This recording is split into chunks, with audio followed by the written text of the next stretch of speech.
Most conflict, violence, and injustice is the result not of individual malice, but of people imagining an obligation to obey a perceived authority, usually government.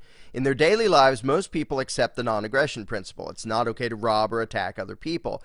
But they've been taught that government has an exemption from that rule, and that legalized theft and thuggery, taxation and law enforcement, are moral, legitimate, and necessary for society. Here are 3 independent proofs that the concept of government is not just susceptible to corruption and abuse, but is, by its very nature, self-contradictory and insane. Number 1, there is no document or procedure whereby any person or group of people can delegate to another a right which the first person or group didn't have to begin with.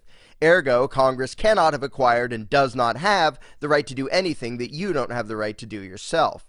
2, you can't have a moral obligation to do what you think is wrong. Whenever there's a conflict between what authority commands and your own conscience, you have the right to disobey. But if that's true, then the one giving orders isn't authority, since authority means the one with the right to rule you and the one you must obey.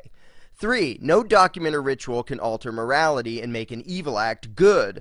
Either man-made law matches objective morality, in which case the law is redundant and irrelevant, or it conflicts with objective morality, in which case it is illegitimate and should be disobeyed. Either way, legislation never creates any obligation to obey, and therefore has no authority.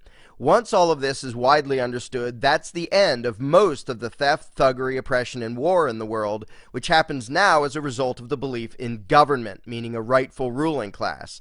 If evil were committed only by genuinely nasty people, instead of being condoned and committed by almost everyone, all those who imagine that legalizing evil makes it good and imagine that agents of authority have rights the rest of us don't, the world would be a far more peaceful and just place. Amen. Now, if you have more than 2 minutes to spare and want a thorough explanation of this, then get a copy of The Most Dangerous Superstition.